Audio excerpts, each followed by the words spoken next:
Assalamualaikum warahmatullahi wabarakatuh. Kembali lagi dengan channel Setiawan Auto. Kali ini kita akan menjelaskan tentang kasus kebakaran.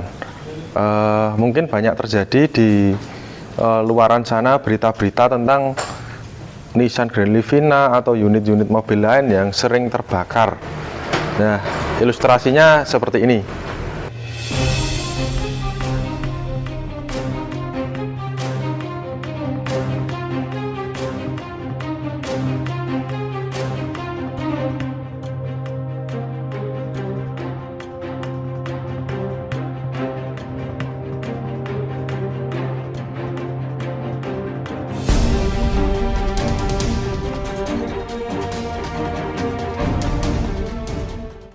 Ya seperti tadi ilustrasi dari contoh atau berita atau gambaran mobil-mobil yang unitnya itu terbakar karena ada berbagai faktor. Nah, kali ini kita kebetulan ada mobil customer itu peredam panasnya itu kebakar. Nah, ini salah satu faktor. Nah, ini adalah peredam panas knalpot. Ini bisa jadi salah satu faktor penyebab kebakaran pada kendaraan. Nah, ini sudah tampak gosong ya bagian sini. Nah, ini tampak gosong karena dia sudah lapuk karena usianya sudah lebih dari 10 tahun. Terus pernah kena air juga dari tanda-tandanya ini. Ini bekas-bekas kotor air ini, coklat-coklat. Akhirnya ini bahannya jadi lapuk. Begitu ini lapuk, yang awalnya ini tegak seperti ini, dia menjadi lembek dan akhirnya turun. Nah, begitu turun, ini nempel dengan cover knalpot yang plat besi itu. Nah, begitu nempel di situ karena panas, akhirnya ini terbakar. Nah, ini terbakar memicu terbakarnya kan di daerah mesin itu ada berbagai macam komponen, ada karet-karet plastik, terus ada selang bensin, kabel. Nah, itu jika terbakar leleh atau kena saluran bahan bakar itu bisa terbakar. Atau misalkan terkena kabelnya leleh. Nah, di antara kabel-kabel satu jalur itu ada beberapa kabel yang positif. Nah, begitu positif ketemu positif atau ngeground kena plat besinya, otomatis kan bisa menimbulkan kebakaran di sistem perkabelan. Dan kalau sudah terjadi kebakaran di sistem perkabelan, itu sangat repot untuk memadamkan karena namanya listrik, kalau tidak dimatikan sumbernya akan terus menyala-nyala terus. Dengan ditambah bahan bakar yang tersambar api tadi itu menambah parah kebakaran. Untuk peredam knalpot sendiri di unit Livina ini posisinya ada di belakang mesin. Jadi karena Livina ini inline segaris dan mendatar, posisi knalpotnya ada di belakang.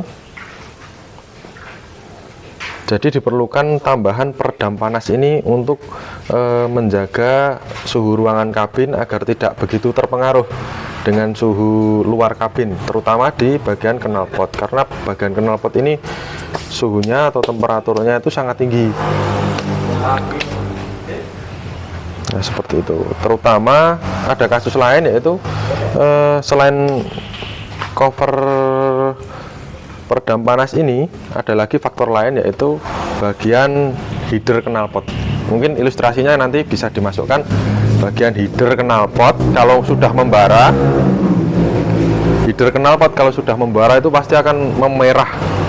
Jadi seperti menyala-nyala itu. Nah, itu salah satu faktor kenapa ini bisa lebih cepat terbakar. Selain ini menempel, terus headernya itu menyala merah. Nah, menyala merah itu karena apa? Ada banyak faktor lagi. Yang pertama, injektor bocor bisa. Jadi injektor yang bocor nanti pembakarannya temperaturnya menjadi sangat tinggi dan bahan bakar yang terlalu banyak ke ruang bakar itu tidak terbakar sempurna, akhirnya masuk ke saluran exhaust. Jadi bahan bakar yang tidak terbakar tadi ke saluran exhaust, terbakar di sana, akhirnya bagian exhaust membara. Jadi harusnya pembakaran selesai di silinder, tapi masih dilanjutkan terus ke bagian exhaust system. Jadi bahan bakar tadi dibakar di exhaust manifold. Nah, itu yang pertama. Terus selanjutnya bagian knalpot ada juga yang namanya katalis atau catalytic converter bagian knalpot. Catalytic converter pada knalpot untuk Grand Livina ini ada 2 biji, depan dan belakang. Nah, ini untuk kasus-kasus yang sudah kilometer tinggi itu biasanya buntu atau tersumbat kotoran, atau bahkan ada yang rontok, bagian depan itu rontok menutupi catalytic converter yang belakang. Alhasil panas yang terkumpul dari pembakaran tadi tidak tersalurkan keluar semua, jadi tertahan di bagian knalpot yang harusnya panas tadi dilepaskan melalui knalpot atau ujung knalpot seperti itu. Terus yang selain knalpot tadi ada juga bagian kelistrikan, Mas. Bagian kelistrikan ini sangat vital, terutama apabila kondisinya sudah lapuk atau dimakan tikus, terus ada yang sudah di jumper, terus ada variasi-variasi yang proses nyambung kabelnya itu kurang rapi atau tidak sesuai prosedur lah, atau ada yang mengelupas. Nah, itu apabila terjadi short dengan body atau ground mungkin bisa menimbulkan percikan api. Nah, jadi kasus mobil-mobil kebakaran itu sebenarnya lebih ke perawatan, Mas. Jadi seperti peredam panas tadi itu juga setiap servis, kalau servisnya rutin harusnya dicek. Kalau misalkan sudah lapuk ya minta izin ke customer untuk dilepas. Yang biasa kita lakukan seperti itu. Supaya apa? Agar customer lebih aman, dan kita juga wajib mengingatkan karena kita tahu penyebab kebakarannya itu karena itu. Nah, terus tips yang lain itu pengecekan bagian kabel-kabel. Ini bisa dilihat sekilas, mungkin bisa di zoom ke arah mesin, Mas. Ini bisa dilihat sekilas kondisi kabel-kabelnya masih utuh. Untuk yang original ini masih utuh, cuma ada beberapa variasi di lampu, tapi kondisinya setelah kita cek variasinya juga cukup rapi instalasinya, terus tidak ada kabel-kabel yang terbuka. Dia menggunakan isolasi yang bagus, isolasi bakar. Penempatannya juga rapi, tidak mudah goyah. Ini bahkan relaynya aja ini dibaut, jadi kenceng seperti ini. Nah, banyak kasus-kasus di luar itu malah lebih mungkin pola pikir pandangnya ya, Mas. Jadi karena banyak kasus Grand Livina itu terbakar di jalan, itu mereka terus menghakimi, oh produk Grand Livina ini gampang kebakar. Padahal tidak seperti itu. Kalau mobilnya dirawat, terus diperbaiki dengan benar, terus memasang variasi juga dengan tepat, itu ya insya Allah aman-aman saja. Tinggal keberuntungan aja. Terus adapun tindakan pertama kalau dari bagian kelistrikan, karena bagian kelistrikan ini paling susah. Jika terjadi short atau terbakar itu paling susah penanganannya, karena yang namanya listrik itu disiram air nggak mati.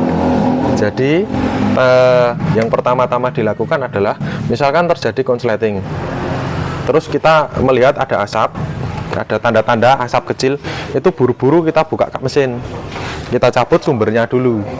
Ya, sumbernya listrik di mobil ada aki.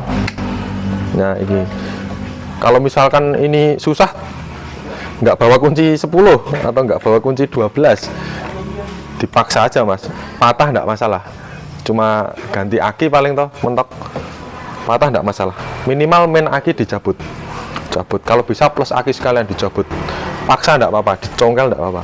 Karena apa? Karena kalau sudah kebakar bagian kabel-kabel, tapi sumber listriknya ini masih nyambung, mau disiram air kayak apapun tetap akan mati airnya, tetap menyala terus. Jadi sumbernya dulu, ini dipastikan sumbernya off atau sudah putus, baru apinya itu dipadamkan.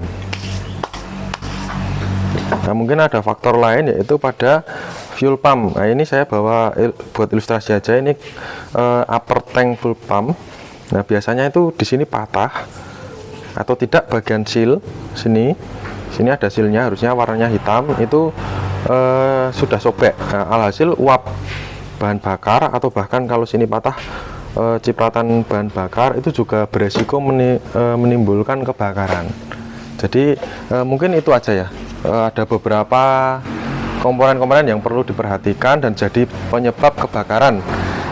Untuk selebihnya mungkin lebih hati-hati, terus kondisi mesin juga sering dicek. Sebagai owner kendaraan juga sering-sering mengecek kendaraannya agar dan dipastikan kondisinya aman. Apalagi kan membawa keluarga, kalau bisa kan dipastikan aman semua, terus sampai dengan tujuan dengan selamat. Mungkin itu saja. Kalau ada salah kata saya mohon maaf. Terima kasih sudah menyimak. Jangan lupa subscribe, like, dan komen, dan bagikan video-video kami agar bisa lebih bermanfaat. Terima kasih.